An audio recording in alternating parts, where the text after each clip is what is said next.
What's going on, beautiful people? Welcome to another edition of the OTBN NBA recap show, episode 4. Usually do an afternoon ish, but it's almost afternoon ish, so we could still call it an afternoon show. I guess, so it's early for our guys out west, but appreciate everyone who's watched the first few episodes. Something we're going to try to continue to do. But today's show, I am joined by my guy, Kenneth Carrell. I'm gonna. I don't know why I said it like that, like you're a European or something. But Ken, what's going on, man?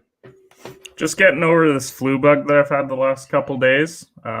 Spent time just watching sports, honestly. So really looking forward to chatting about the NBA from last night, and let's get right into it. Yeah, man. I think we love sports, right? I think we I kind of like think it. I think so. I could be wrong, but if I don't, then it's really confusing why I've been podcasting for like three yeah, and a half definitely. years.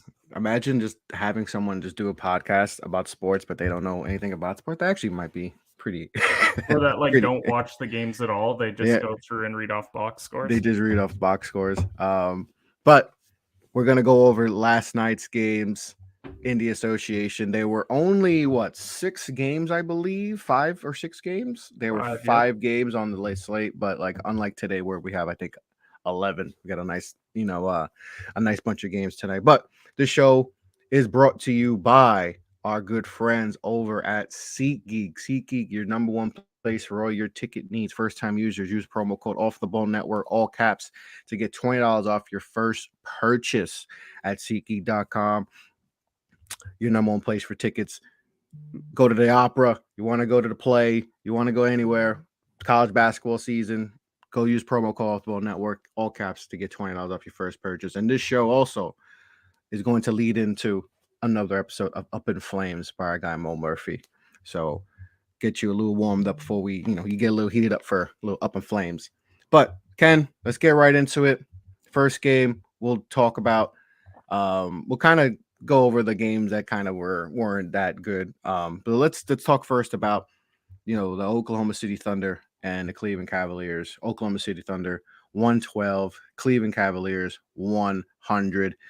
There was no Donovan Mitchell. Obviously, he got banged up the last play against the New York Knicks, and he was hurt before that too with a hammy. So he didn't play. But Darius Garland had 31, 13, 4 steals for them. But Shea Gilgeous-Alexander, some people actually said he should be an all-star starter, and it's not really that crazy of a thought that he might have been an all-star starter. But obviously with this team, and he's in Oklahoma City, I think that kind of hurt him. But most likely he will be playing in the all-star game, his first all-star game. But Oklahoma City takes care of business. Like I said, he had a tremendous game. Almost every starter had double figures.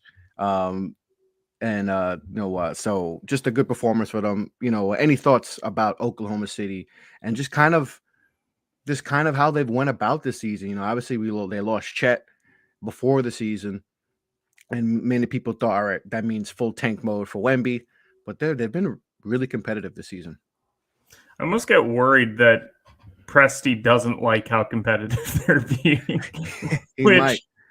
which I mean, I thought that this was a letdown spot for Cleveland when you see Oklahoma City favored against what we would consider like a top 4 or 5 team in the East this year. Mm-hmm. I think seeing them at -1.5, I thought that it was a good spot for them. Obviously, they're on a back-to-back. Cleveland was no Donovan Mitchell. Just felt like a good spot for them, and they had a lot of guys show up. I hope that people don't read too much into this game for Cleveland, because this is kind of just one of those like, look, every team's going to take some bad losses throughout the year, and OKC this year honestly isn't that bad of a loss. I mean, they're one game below 500. They beat some good teams. Yeah, this is a team that competes every night, and yeah, I do get a little bit worried that maybe they're doing a little bit too well for what Presti wants, but they have so many draft picks that I think even if they wanted to move up in the draft, yeah, they probably can't go and get a Scooter or Wembanyama, because those picks are just not going to get traded if you're 1 or 2 in the draft, but they could move up if they really like a guy coming out of college. So I think that this is a good win for the Thunder. They've been pretty solid at home for the most part this year, and just felt like a letdown spot for Cleveland. Yeah, and I like the competing. they're competing, and I think they eventually you have to figure out, how to keep SGA healthy because he is a tremendous talent, and you want to keep him happy, and he should be a piece that you should want to build around because it's not like he's old. He's what 23 years old though, so like well, that's still a very young player, and he hasn't like he's in his prime as we speak. So like, that's a piece you want to keep around. But Oklahoma City takes care of business. Cleveland Cavaliers, without Donovan Mitchell, a little bit of they've been struggling a little bit, but we'll see how they do once they get Donovan Mitchell back, who was an all-star starter for them. Let's get to the next game that we'll discuss, and Orlando versus the Miami Heat. Miami Heat take care of business 110 to 105. Jimmy Butler had 29, 6 assists, 6 rebounds. Just it seems like they're clicking right now. Miami, it seems like they're playing really good ball. Orlando had, their starters. They almost had all their starters with double digits, but just wasn't enough. Jimmy Butler took care of business. Bam Adebayo, it's pushing for an all-star spot too. And he's making things interesting. Max Strus had 17 points. Caleb, was it Caleb? I know there's twins. Caleb Martin had 13. Hero had only 10 points. But they got enough production from everyone else, except for Kyle Lowry. Sorry, Kyle. But Miami takes care of business 110, 105. Just quick, Miami, they seem like you think they're finally figuring it out? I still have Miami kind of in that like 6 to 8 in the East, and people will throw them in there. Like, this is the team that you don't want to play in the playoffs, just because it's going to be a grindy. Yeah, like, they're gonna make you work. They're gonna make you work. Like, you would much prefer if you can get a team down the board. Like, I think you'd rather play the Hawks. I think you would rather play some of these other teams in that range because you don't have to go up against such a gritty team. But I rather play Brooklyn. Yeah, I mean Ben Simmons and with his lack of basketball ish, his basketball, there is no basketball playing. He does. I don't know what he's doing out there, but I might rather play Brooklyn than Miami, simply because it won't be as physical.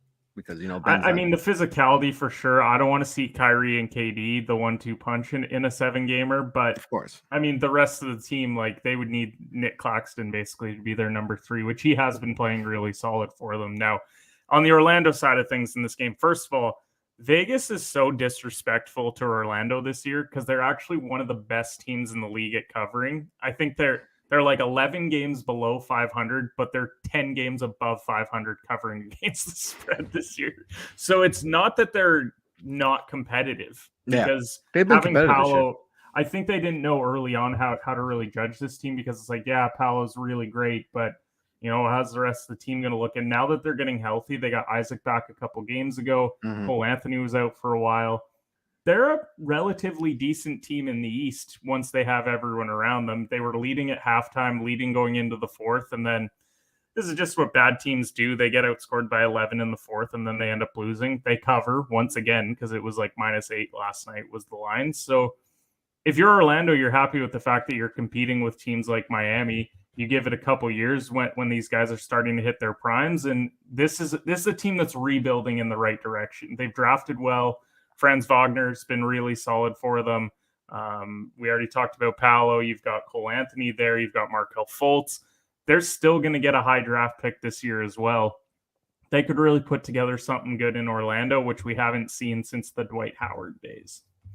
Yeah, and they hit with Paolo, right? They have a potential star player in him. So, and then you have a bunch of good pieces, and they can make a trade too. Like, if they feel like, okay, like, you know what? We hit, and let's say they get a high pick next year, in which they still can, because they're still, like I said, they're under 10 games under or something. They're still in that, can compete for a bottom 3 spot. They get that, and like, if they feel like they can make a move to try to compete, they can, because they have pieces that teams would like, Jalen Suggs, Cole Anthony, Markelle Fultz, Jonathan Isaac. Those are pieces that teams would be like, yeah, we'll take those and trade for whoever. And they still have their core of Wagner, Bol Bol's obviously come on, Obviously Paulo. Like they got pieces that they can. So Orlando's in a good position if they do things right.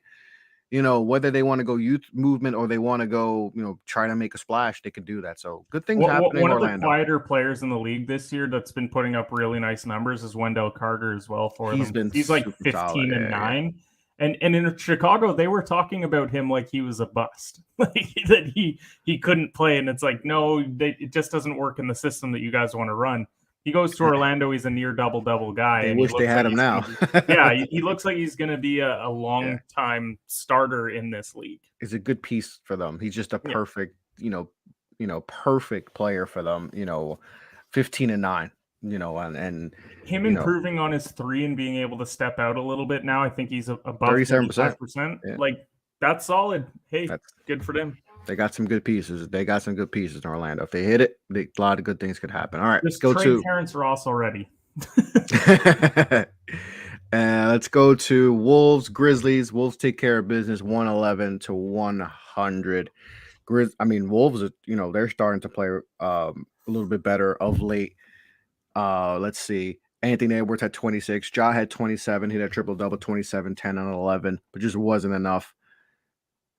Is there any worries with Memphis as far as, it being so Ja dependent? I know they got Bane and all that, and he's just coming back from injury and all that, but he didn't play, and that might be something that I could worry people with his injury. But are we worried about Memphis a little bit with their lack of, outside of Ja, giving them scoring? Bane's been banged up, and I think they were expecting him to take that almost like a Clay leap where he had a big leap. He looked like he was going to be an all-star, but then the injury, definitely hampered it. My thing with Memphis is I've always just questioned their depth because I know that they don't have Adams right now, and Bane missed last night as well. But we're talking about David Roddy getting minutes, Santi Aldama getting minutes, Xavier Tillman getting minutes, Jake LaRavia getting minutes. Those aren't those are NBA guys, but I don't want them playing they're young. They're young guys right now. And so I feel like Memphis is still a year or two away, and it feels like we're going to say that for we've been saying that for a while now. Like you saw them last year in the playoffs. It's like, yeah, they're probably just a year or two away, but they still might be a year or two away because Ja and Bane are great. How much longer is Steven Adams going to be a solid center in the league? I think by the time this team is in that win now situation, I don't think he'll be relevant. So this is a team that I think needs to make a move at the deadline. I'd like to see them go and get a veteran guy, like a guy that I would love to see in a system like this. I'd love Jay Crowder there. I think that he gives them that toughness that they need because that's exactly what they love to preach, right? The grit and grind Grizzlies, and they love talking smack and all that stuff. Like Jay Crowder just feels like one of those guys that fits really well there. Now, he feels like a Grizzly, right? He feels right? like a James Posey. Who's the other guy they had? Allen.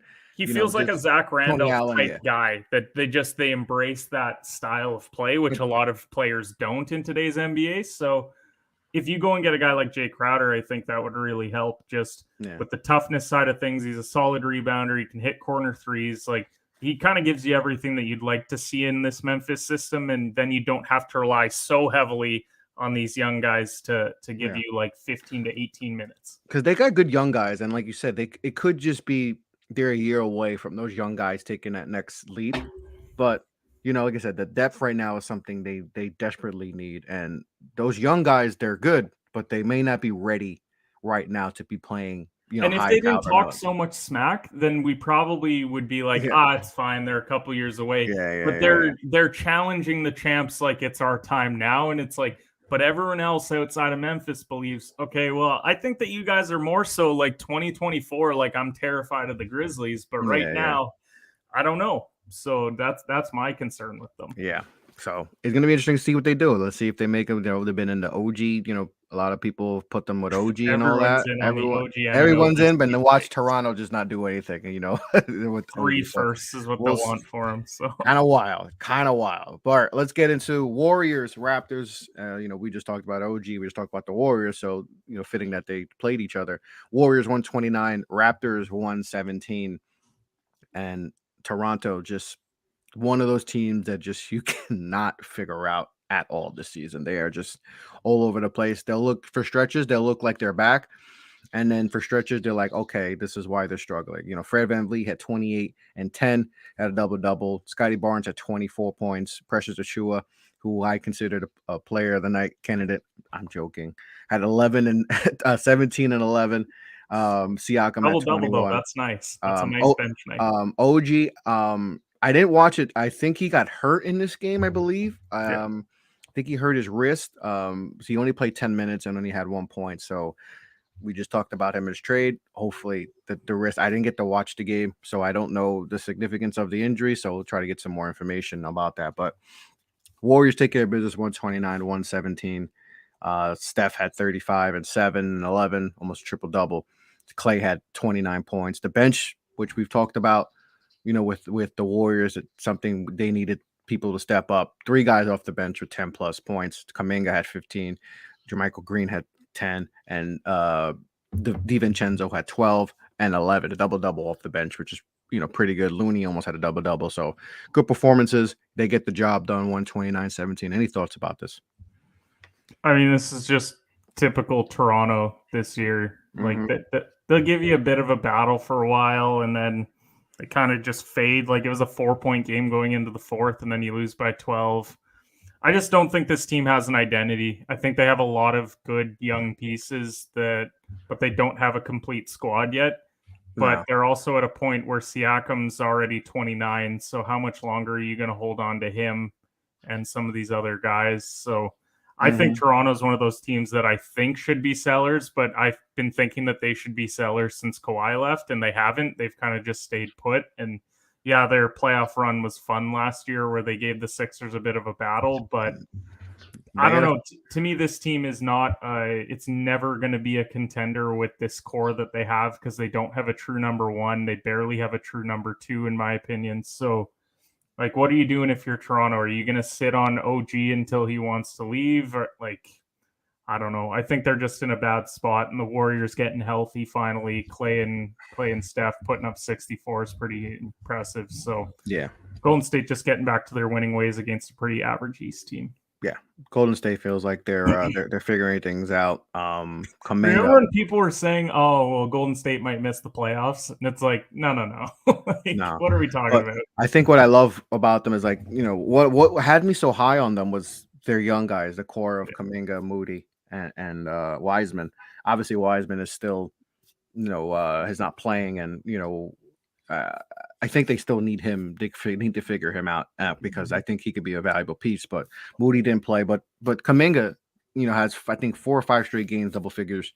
They need him because they need that punch off the bench, and he can give him that because he could be a starter for a lot of teams.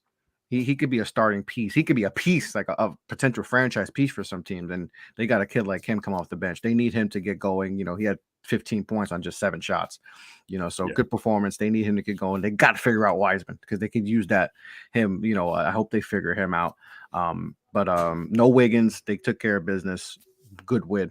Let's cap it off with Bucks 141, Pacers 131. Again, no Halliburton, but this was an offensive shootout from the gate. Milwaukee put a 45 spot in the first quarter, was up 15, and let Indiana come back a little bit in the second half, but took care of business. Giannis 41, 12, and 6. TJ McConnell's been playing good basketball too lately. He's been having some really good games with Tyrese Halliburton. Now, he's a really good backup point guard. Like, if he's your backup point guard, he might be the best backup point guard in the league. Him, Tyus Jones, a few other guys. I can't think off the top of my head, but he's been good since Halliburton's been out. But the Pacers, they're Pacers come back to earth. Pacers seem like they come back there, especially with Hallie out. And, I wonder what they're going to do with some of their guys. That might be, Miles Turner and Buddy Hield, what they'll do with him. But, Mathurin had 21. He should just be a starter right now. Like, just get Naismith out of there, like, and just put him as a starter. Like, what are we doing? But they had 6 guys with double figures, but obviously they didn't play. They played 0 defense, so all that is bleak. And Drew Holiday had 21, 9 and 9. He almost had a triple double. They had, I think, let's see, 5. They had 7 guys in double figures. Middleton back helps. That's the biggest thing. That's all that matters, really. Middleton back, played 14 minutes, but had 17 points. That's all that matters. Nothing else matters in this game, whether you won or lost. Middleton's back. He's healthy. That's all you need. Yep. I mean, to me, I had the Bucks as my team to win the title at the start of the year. I still believe that they are. I think the fact they took to Boston to 7 last year without Middleton, I still think that 3 fully healthy of Drew, Giannis, and Middleton, like, I don't think that there's a team in the league that can beat that. Milwaukee's one of those teams that can get by in the regular season because they have that crazy depth. Indiana's not, which is why Halliburton being out is such a major, obviously he's their best player. Anyone who's going to miss their best player is going to struggle a bit. But when we're talking about Indiana, I think that's why they're coming back down to earth, because they don't have that depth. So even missing a guy or two really matters in their lineup. And so I think that's why they're struggling. Obviously, Halliburton, he should be an all-star, but has he missed too much time now where they might ding him a bit and then someone else gets in? There's the possibility of that. Mm-hmm. But when he's been healthy, he's been an all-star. So if I'm Indiana, I don't trade anybody. I think I just go out in the offseason. I try and add a veteran or two, and then I run it back next year with Mathurin in year 2. Halliburton's still super young. He's going to keep getting better. I think Turner and Hield are very good veteran pieces as well. So I think Indiana's close. I just think that they have to give it some time. I mean, we've been hearing about Miles Turner being on the block for like 3 or 4 years. Since he got drafted, he's been on the block. He's been on the block since draft night. So, I mean, I think that the Pacers are fine. I think they should hold on to this core because when they've been healthy, they're competing with everybody when they're healthy, which is pretty crazy. No, they are. They really are. I think everyone thought that the Pacers were a bottom 4. I had them dead last, Ken. I had them finishing last simply because I'm like, okay, I know Halliburton's going to be good. I thought he'd be most improved player of the year, but I just figured, Mathurin is young. He's going to be good, but he's young. But they're going to trade everyone. They're going to go in and next year is the when they'll, if they get Scooter, Wemby, whoever, then next year they'll try to, be on the verge of trying to be a playoff team. So I had them dead last. But you and I both liked Mathurin coming out of the draft. He was top 5 for me, top 5 pick. And I think he was 5 for me. I thought that he was great. I thought whoever gets him is getting a really quality guy. That was probably my Canadian bias more than anything else, just really hoping that the guy would be good. But I mean, he's been so good. It's him and Paolo are 1-2 for Rookie of the Year, and they've got an absolute winner here. He's going to start next year. I think this year they're like, you know what, we'll keep him off the bench, and then next year, because if you start him, you almost win too many games. Well, you know what? They already did it, though. I think they're already doing it, so you might as well. Night. Yeah, they might. He plays starter. Yeah, he plays starter. So he's essentially is a starter because, like, I think Naismith, it's one of those weird things where teams start someone and then they only played single digits in minutes, and it's like, okay, what was it's the purpose just to of give that second unit of they want because if they put Naismith there, then their bench would just be awful. And that'll be disastrous. But the Pacers playing a lot better overall this season, but it seems like they're kind of fading back to the pack. And without Halliburton, it's gonna be interesting what they do. Do they stay put? I think they either stay put or they sell. Yeah. They have 2 pieces that we've been hearing about for a long time that teams would like. A Buddy Hield and a Miles Turner can help a lot of teams get over that hump. They're those type of pieces. And you know what? If one of those guys has to go, but you're getting a lot of quality pieces and picks back, that's fine. But I just don't want anyone outside of a Hield or a Turner to be on the block. I think that those are the 2 where, look, if you're going to move on from them, it's fine. But we better be getting back 2 young pieces, a couple picks, and then we can be good in 2025. 100%. I think that's what's going to happen. But good things happening, better than I expected this year for them. So overall, but that's going to end, other games talking. But let's go into our player of the night. He's someone we've had as our player the night before. No, his name is not Julius Randle. Sorry, Ken. Damn. I know you're looking forward to that. But man, I thought it was Randall for sure. I thought it was back to back. He load managed better than anyone else on his day off, but it's not Julius. Our NordVPN player of the night. For NordVPN, your number one for all your protected, online needs. Go make sure to go to offtheballnetwork.com. Click the link and help us out. A link is in the bottom of on the homepage. But our NordVPN OTBN player of the night goes to Still behind 10-0 in Orlando as Giannis goes inside and goes it home. He leaves his hands. It just looks like he's going to make it. And now Giannis hits a three. Boy, that makes it really tough. 94-71 Milwaukee. They have a 23-point lead. Giannis. I mean, he's a hard guy to trap because he's so savvy and so strong. I mean, double team. Giannis inside scores. Has 27. Well, get down to the other end before Giannis gets back up. One-handed pass that Turner wasn't quite ready for. And Giannis with a dunk and a foul. Giannis, that last when I was doing the highlights, I was like, "Whoa!" I did not see that. He was taking it at Turner too.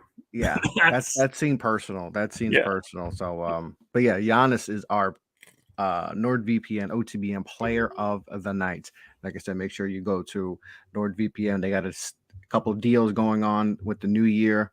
You're getting 59% off NordVPN. So make sure to go to our website, offtheballnetwork.com. Go to the bottom of the homepage, click the link, and you won't be disappointed. You can, if you want to save money on, UFC events, you can geolocate yourself to a different country and get it for that price. Because, pay-per-view prices are crazy. You want to go to the WWE network because you like the interface and not Peacock. Someone like me who cannot stand the Peacock interface, you want to use the old WWE network, you can go geolocate yourself to another country and use that. So make sure to go there. They got a deal. Go use our link on the bottom, offtheballnetwork.com. But Ken, that's going to end our show today. Another good one of our OTB and NBA recap show. I appreciate you joining me on today's show, my man. Yeah, of course. Really love chatting ball. Don't get to do it enough on my own show because I got that limited 20-minute window just to chat betting wise. But yeah, go check out Up in Flames right away here. And yes, we got Up in Flames with our guy, VP of the Off Ball Network, Mo Murphy. We're going to be diving into, I'm not sure what we're diving into, but that's why it's called Up in Flames. I think notes. I think we send us notes, but you know what?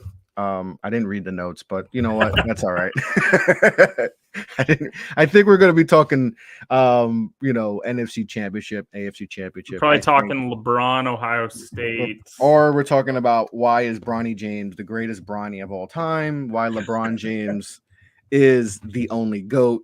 Why Ohio is the best Ohio in all of the world and all that stuff. But I'm Chris LeBron.